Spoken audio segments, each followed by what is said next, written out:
하나님 말씀 봅니다. 신약성경 로마서 1장 14절에서 16절입니다. 로마서 1장 14절로 16절 말씀 제가 읽어드립니다. 헬라인이나 야만인이나 지혜 있는 자나 어리석은 자에게 다 내가 빚진 자라. 그러므로 나는 할 수 있는 대로 로마에 있는 너희에게도 복음 전하기를 원하노라. 내가 복음을 부끄러워하지 아니하노니 이 복음은 모든 믿는 자에게 구원을 주시는 하나님의 능력이 됨이라.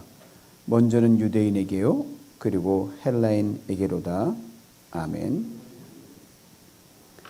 영어 속담에 이런 표현이 있습니다. An empty bag can't stand upright. 직역하면 빈 자루는 똑바로 서지 못한다. 그 속뜻이 뭐냐 하면요, 빚진 자는 결코 자유로울 수 없다는 겁니다. 아시는 대로 요새 크레딧 카드 결제는 온라인으로 대부분 합니다. 전달에 자신이 사용한 그 카드 빚을 정확하게 컴퓨터 자판으로 쳐서 1페니까지 넣게 되어 있습니다. 근데 실수로 1페니라도 적게 넣게 되면요, 듀데이가 지나기가 무섭게 영락없이 레이피가 부과됩니다. 그리고 1페니 빚에 대한 엄청난 이자를 물게 됩니다. 빚이란 액수가 많든 적든 여하튼 피곤한 겁니다. 갚기 전까지는 결코 자유로울 수가 없기 때문입니다. 오늘 본문에서 바울은 자신을 가리켜 빚진 자라 이렇게 부르고 있습니다. 당시 사회적 상황과 규범에 비추어 볼 때 바울이 말하는 빚이 어떤 것인지를 가늠할 수가 있습니다. 당시 로마 시대에서 누군가의 돈으로 빚을 지게 되면요, 반드시 갚아야 합니다. 이자까지 합쳐서 평생을 두고 갚아야 됩니다. 면제가 없어요. 그걸로 끝나는 게 아니에요. 본인이 죽으면 못 갚으면 자식에게 이 빚이 대물림 됩니다. 요즘 시대만 있는 게 아니라 그때도 그랬어요. 이것이 당시 로마 사람들이 가졌던 강한 채무감이었습니다. 갚기 전에는 결코 자유롭지 못합니다. 평생을 빈자루처럼 빚에 이리 휘둘리고 저리 휘둘리고 한 번도 서지 못하고 그러다가 쓰러지고 그냥 가는 거예요. 원금도 못 갚습니다. 이자만 갚아도 평생이 걸리는 거예요. 때로는 이자 못 갚으면 이자에 이자까지 붙어요. 이 고려대금 업자들 보면 그렇거든요. 그러다 보니까 얼마 안 가서 이자가 원금을 뛰어넘습니다. 요즘에도 있으니까요. 그때만 있는 게 아니라. 그러니까 평생을 수고해도 보상은커녕 늘 빚독촉입니다. 그리고 못 갚은 것은 고스란히 자녀들에게 대물림이 됩니다. 이것이 빚이에요. 오늘 본문에서 바울이 자신이 빚진 자라고 말하는 것은 이처럼 평생을 갚아도 자식이 대대로 물려가도 갚을 수 없을 만큼 엄청난 큰 빚, 이걸 바울이 빚이라고 얘기하는 겁니다. 오늘 본문의 빚이란 단어도 그런 분명한 의미를 가지고 있습니다.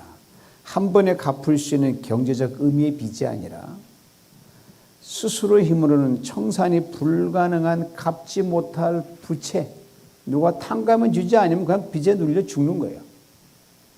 그리고 바울은 이 엄청난 빚에 대해 이렇게 고백합니다. 복음의 빚. 바울이 말하는 복음은 그 예수 그리스도입니다. 예수 그리스도, 하나님이 우리와 같이 사람이 되신 분입니다. 우리 모든 악과 죄, 연약함을 다 짊어지시고 십자가에서 죽으신 분이십니다. 그래서 우리는 이 예수를 사람의 아들 인자라고 부릅니다. 우리랑 같이 생겨야 쫓아가죠. 그냥 저 멀리 너랑 다르다고 쫓아가려면 저도 안 쫓아가죠. 같이 우리가 사람이에요. 그러나 그 죽음에서 부활하심으로 죽음을 이기시고 영원한 생명의 길을 여셨습니다. 사람은 할 수 없길래 그래서 우리는 이 예수를 하느님의 아들이라고 부릅니다. Son of God. 이 예수 그리스도께서 이렇게 말씀하실 수 이 땅에 계실 때 내가 곧 길이요 진리요 생명이니 나로 말미암지 않고는 아버지께로 올 자가 없다. 우리의 땅의 길이 끝나면요, 영원에 사는 하늘 영생길을 여신 유일한 구원자이기 때문에 그 그분에게만 구원이 있고 그분만이 우리를 건질 수가 있습니다. 오직 예수밖에 없는 거예요. 고로 예수 그리스도는 복음입니다. 복음이란 good news, 좋은 소식이거든요. 세상에 좋은 소식들 많죠. 뭐 우크라이나 러시아 전쟁 끝났다 그러면 좋은 소식이란 말이에요. 다시는 오미크론이라는 코비드가 안 나타난다. 좋은 소식이에요. 그러나 여러분, 가장 좋은 소식은 딱 하나뿐입니다. 바로 예수 그리스도 그분 한 분뿐입니다. 그러기에 그리스도는 우리는 이렇게 분명히 말할 수 있어야 됩니다. I'm nothing without Jesus. 따라해보실래요? I'm nothing without Jesus. 근데 바울이 절대 복음인 예수 그리스도에 대해 빚을 졌다고 말합니다. 그럴 만한 이유가 있어요. 율법에 정통했던 사람이 사도 바울이었거든요. 유대 열심 당원이었던 사도 바울이었거든요. 그 사도 바울 눈에 저주의 상징인 십자가 달린 예수를 처음엔 자신은 물론 이게 무슨 힘없는 메시아냐, 말이 안 된다라고 아예 믿으려고 하지도 않고 그 십자가와 영광의 부활했다는 그 두 개가 연결이 안 되는 거예요. 여러분도 그럴 때가 있잖아요. 지난 과거에 큰 충격적인 사건이 있을 때 오늘 현재의 트라우마로 남아가지고 나를 한 발자국도 못 나가게 하는 그런 나를 꽉 붙듭니다. 이것 때문에 아무것도 못하는 거예요. 이 바울이 십자가 때문에 아무것도 못하는 거예요. 십자가 때문에 풀어진 게 십자가 때문에 모든 게 풀리지 않는 거예요. 메시아 같은데 십자가가 웬 말이냐 이 말이죠. 걸림돌이 되는 거예요.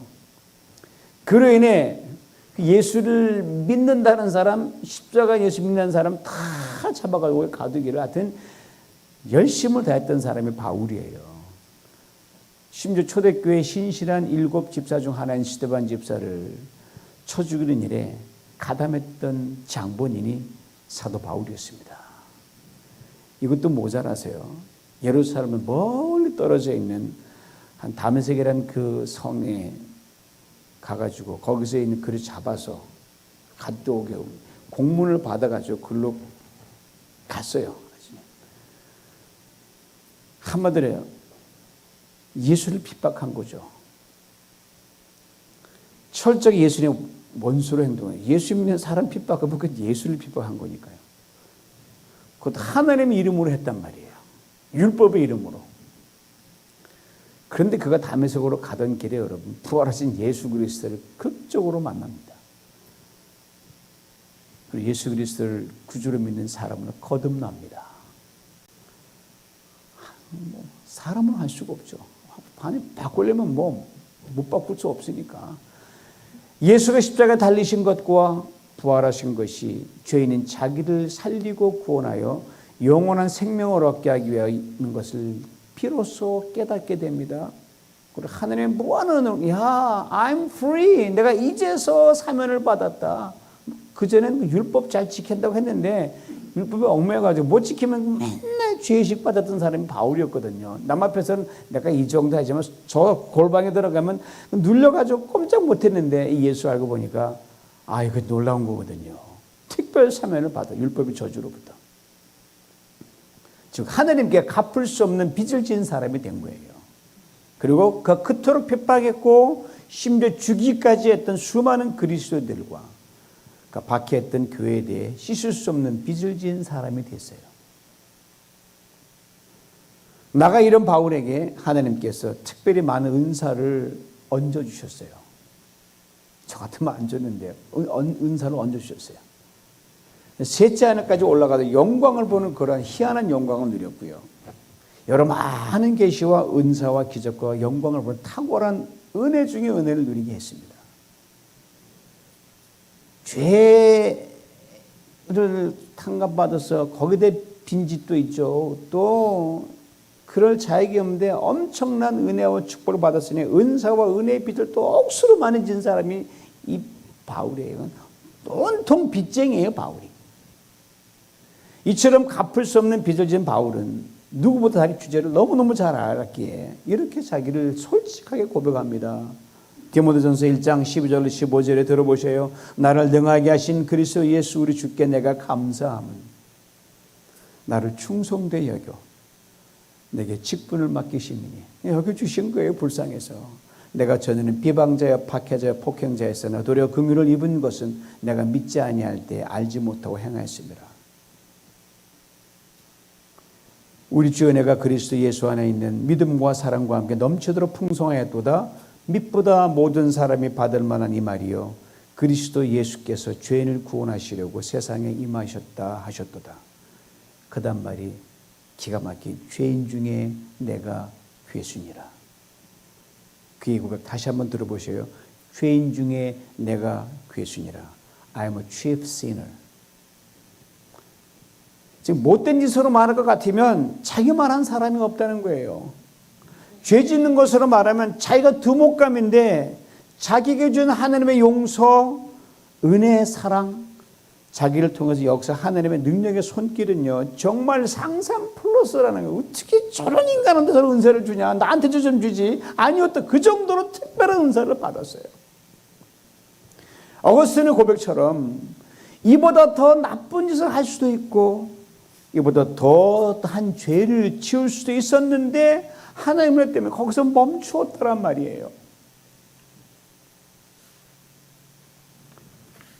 그도 그럴 것이 만일 예수 그리스도 그때 다메섹 가는 길에서 만나지 않았다면 바울은요 역사상 가장 악하고 못된 짓을 한 사람으로 오가는 사람의 기억에 남아 있었을 거예요.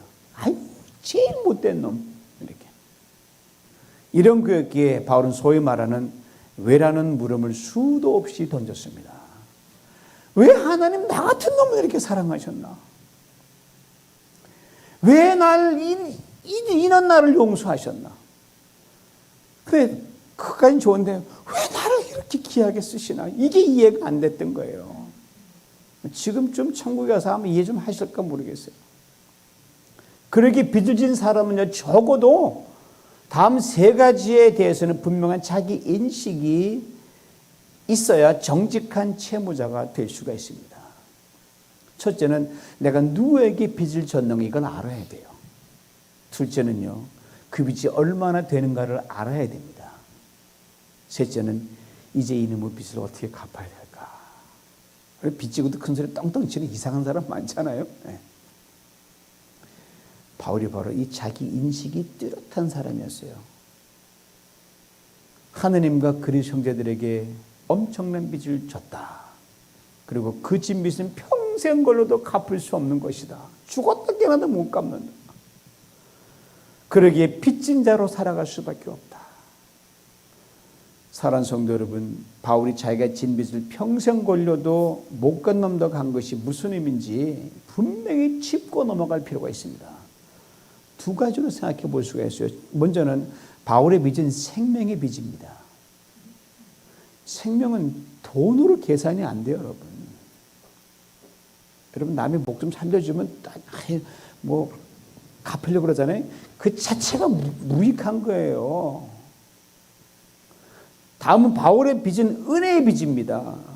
빚은 혹 갚을 수 있어요, 여러분. 계산해서 10년 전에 졌으니까 계산해서 뭐 인플레이션에서 얼마 다 갚을 수 있어요. 유보해 줄 수 있고 면제받을 수 있지만 그렇지만 그때 처음 면제가 받았을 때 그 처음에 졌을 때 그 은혜의 그 값은요 이 계산할 수 없습니다. 예를 들어 자녀들 훗날 잘 되고 성공을 했어요.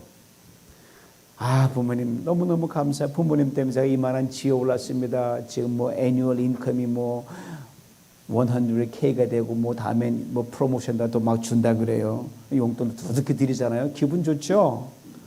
좋은 차도 사드리고 좋은 집 사드리고 해외여행 다녀오시죠. 그런다고 부모 은혜가 갚아집니까? 천만의 말씀입니다. 부모의 은혜는 결코 갚을 수가 없어요. 갚으려고 해도 조금씩 평생 애쓸 뿐이에요. 남에게 진 빚을 예를 들어 여러분 세월일로 그 진 빚을 계산상으로 갚았다고 하자고요. 10년 전에 100만 불, 10년에 100만 불 계산은 딱 스퀘어 됐어요. 그것도 그동안 그를 봐주고 기다려준 은혜는 갚아지는 게 아니란 말입니다. 돈의 빚은 돈으로 갚을 수 있지만 은혜의 빚은 영원히 평생 갚지 못합니다.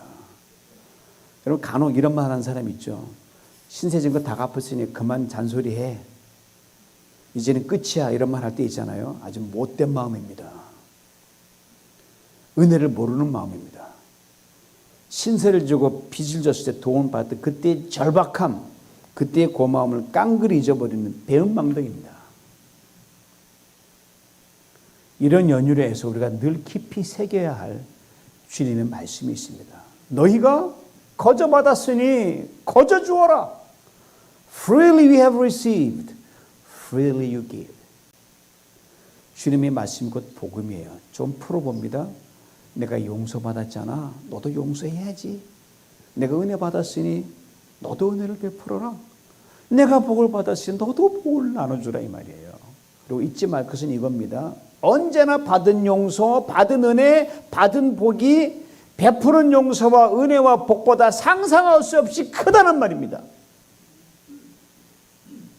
아마 모르긴 해도 바울은 거저 받았으니 거저 주어라니 주님의 말씀을 평생 간직하면서 그렇게 살아갔음에 틀림없어요.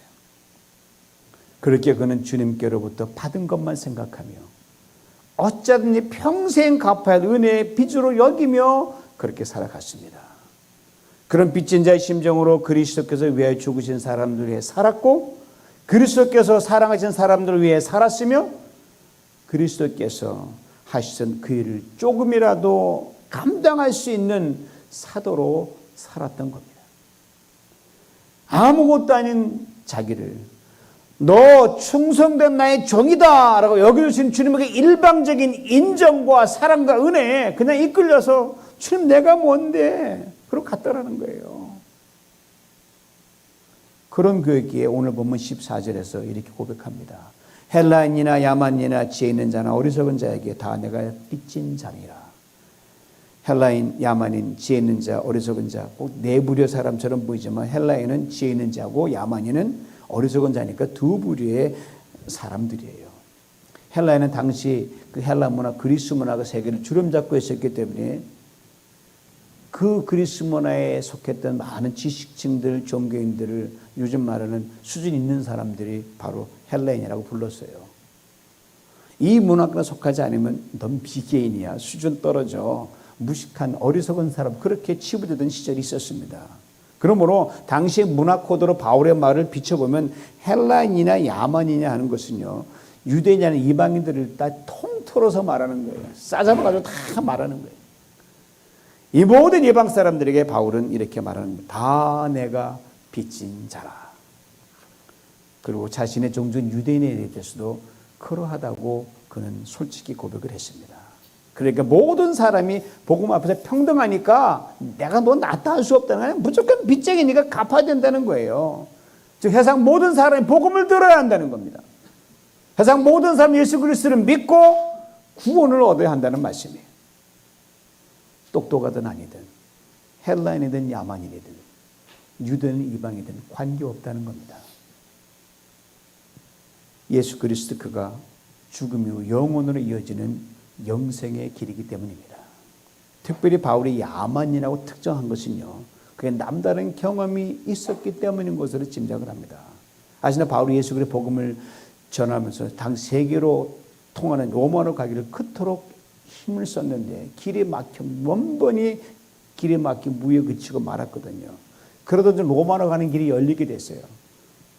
그냥 자유인으로 간 게 아니라 죄수의 몸으로 호송선에 실려가지고 가게 됐어요. 근데 불행하게 바울이 타고 가던 배가 엄청난 풍랑을 만나가지고 박살이 납니다. 사람들만 간신히 살아남아가지고 어느 한 섬에 도착을 하게 돼요. 그때 바울과 함께한 일행들이 도착한 것이 오늘 본문에 언급한 소위 야만인들이 사는 미개인 그런 섬이었어요. 그런데 생면부재의 야만인들이 뜻밖에도 엄청난 위기를 당해서 거의 죽다시피 한 이 바울과 그 일행들을 극진히 살피고 보살펴 주는 겁니다. 요즘 말하면 오도갈 틈 나그네를 극진히 대접한 셈이에요. 그 섬에서 석 달을 머물렀거든요. 융숭한 대접을 받습니다. 요즘 물가로 생각하면 한 끼도 못 얻는데 무지무지 대접 받은 거예요. 그리고 바울이 전한 복음을 듣고 그 섬이 복음화가 됩니다. 바울이 다 로마로 가는 배 오를 때 이들이 어떻게 했는지 아십니까? 야만인 섬 원주민들이 바울 일행들에게 있는 힘껏 껏 바리바리 모든 쓸 걸 다 싸줘가지고 배에 실어주고 챙겨줬어요. 엄청난 은혜와 사랑이었습니다. 예수 믿기 전에 물론 예수를 믿은 후에도 이처럼 환대를 받은 적은 바울 일생에 아마도 없었을 겁니다. 그것도 무식하고 미개하다고 치부 야만인들로부터. 그런데 저분 이거는 뭐 말이 안 되는 거예요. 처음이에요. 저들이 도운 거 환대가 아니었다면 여러분, 바울의 로마 여정은 아마도 이루어지지 않았을지도 모릅니다. 이 사건을 대하면 저는 이런 생각을 해봅니다. 바울이 그 섬을 떠나서 로마로 가는 배에서 무슨 생각을 했을까? 아마 이런 기도를 드리지 않았을까 짐작을 해봅니다. 주님, 오래전 그리스도를 핍박하고 교회를 박해하던 저를 돌이키사 제 눈에서 비늘을 벗겨 당신을 통한 구원을 보게 하셨습니다. 이제 로마로 가는 이 배 안에서 지난 3개월간 상상할 수 없는 호의와 사랑을 베풀어준 저 섬의 사람들을 생각합니다. 저들을 통해 참으로 어렸을 때 짝이 없었던 나의 인종차별, 나의 사람차별을 벗게 하신 주님께 감사드립니다.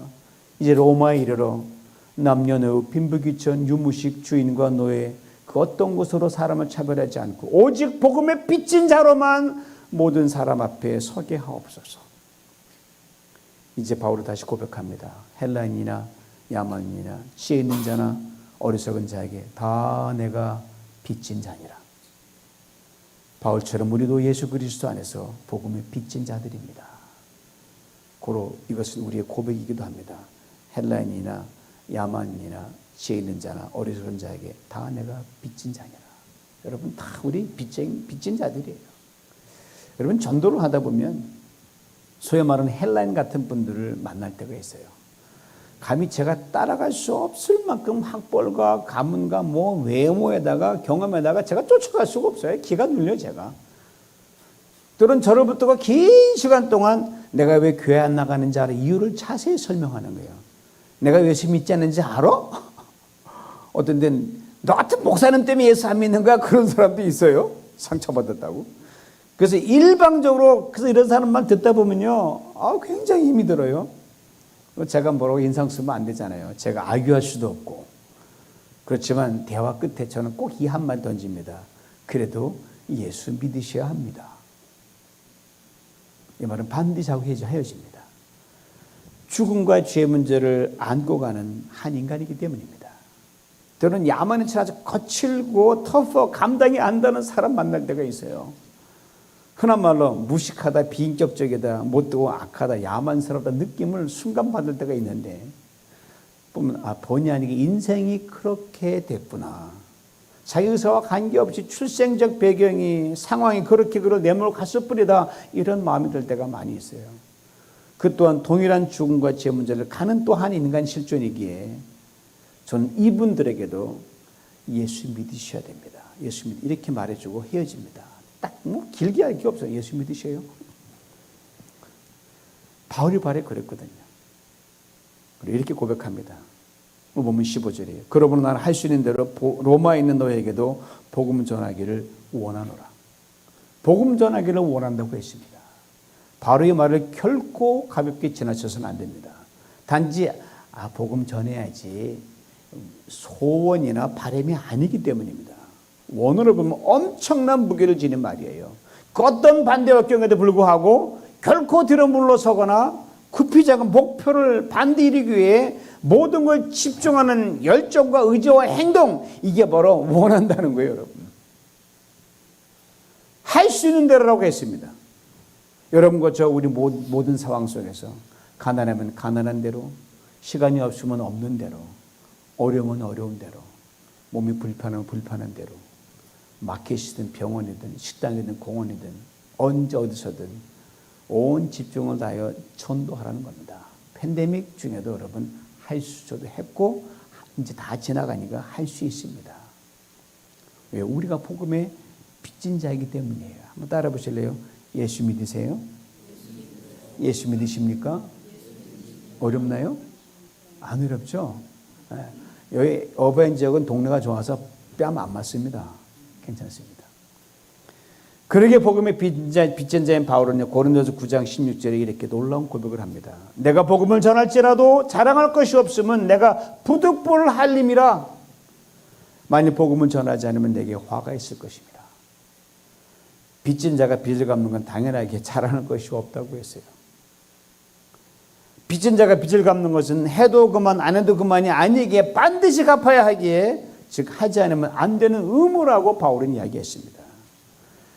빚진 자가 빚을 갚지 않으면 어떻게 돼요? 채권자한테 독촉과 시달린 거, 때로는 뭐 신체 포위가 쓰고 막 그러잖아요. 요즘 세상에서 화가 있을 거라고 그러는 거예요. 어찌 바울에게만 해당하는 말이겠습니까? 우리 모두가 깊이 새기고 새겨야 할 주님의 말씀인 겁니다. 여러분 이런 말 들어보셨어요? 사람은 하고 싶은 일을 해서 건강한 것이 아니라 당연히 해야 할 일을 할 때 건강해지는 것이다. 일리가 있나요? 맞는 말입니다. 복음의 빚진 자가 전도하는 것 당연히 해야 할 일이기에 이 사명 감당할 때 여러분 하나님께서 건강 주십니다. 사업과 직장과 관계의 문 반드시 여십니다. 감당할 힘과 용기를 주십니다.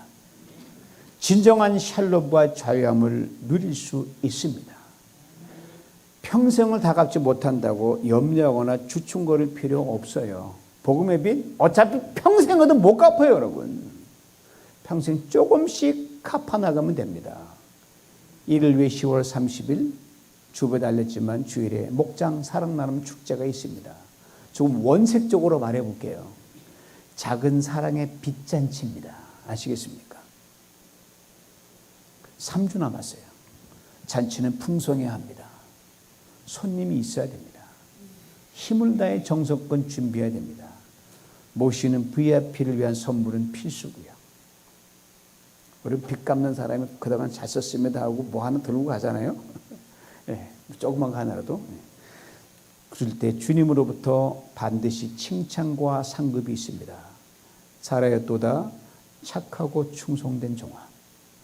내가 적은 일에 충성하였음에 내가 많은 것을 내게 맡기리니 내 주인의 즐거움에 참여할지어다. 이 복을 다 받아 누리시길 주님의 이름으로 축원합니다. 기도합니다. 하나님 아버지 감사합니다. 우리는 빚진 자입니다. 이걸 모르고 지날 때가 얼마나 많은지 모릅니다.